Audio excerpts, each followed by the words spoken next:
আজকের এই সমাবেশে বাংলাদেশের বিভিন্ন প্রান্ত হতে আমাদের যেসব শিক্ষক শিক্ষিকা মন্ডলী এখানে উপস্থিত হয়েছেন, আপনাদের সকলকে আমাদের পক্ষ থেকে আন্তরিক শুভেচ্ছা। অত্যন্ত ন্যায়সঙ্গত কিছু দাবি নিয়ে আমাদের শিক্ষক মন্ডলী আজকে এখানে উপস্থিত হয়েছে। আমরা আমাদের শিক্ষকদের 3 দফা দাবির সঙ্গে সংহতি ব্যক্ত করছি। বাংলাদেশে যত মানুষ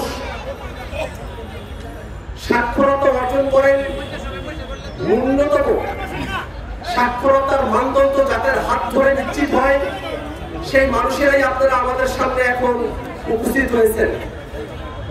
সরাসরি আমাদের শিক্ষকেরা এখানে উপস্থিত হয়েছেন।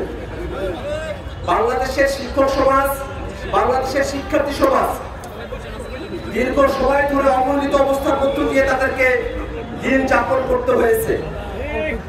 উন্নত বিশ্বে যেখানে প্রাথমিক শিক্ষকদের সব থেকে বেশি সুযোগ সুবিধার মধ্যে অন্তর্ভুক্ত করা হয়, সেখানে আমাদের দেশের শিক্ষকদেরকে আর্থিক এবং নানা ধরনের সুবিধাদির ক্ষেত্রে অনেক কমতিতে রেখে নানা ধরনের দুশ্চিন্তা এবং বৈষম্যের মধ্যে তাদেরকে ফেলে রাখা হয়েছে।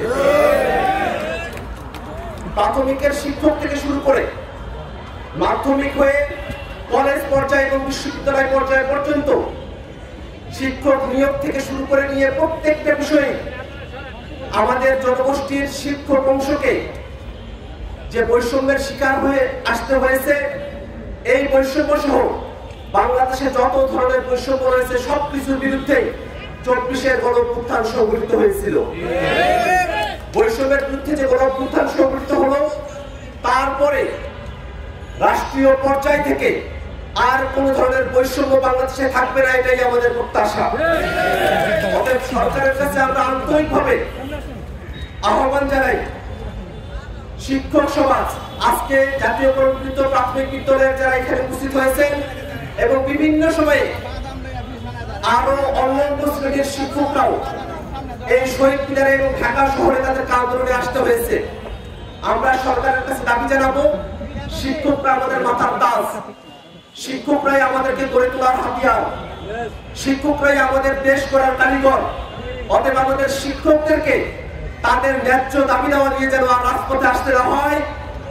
শিক্ষকদের ন্যায্য দাবি দেওয়াগুলো সরকার যেন স্বপ্রণীত হয়ে সমাধান করে, আমরা এই দাবি জানাতে চাই।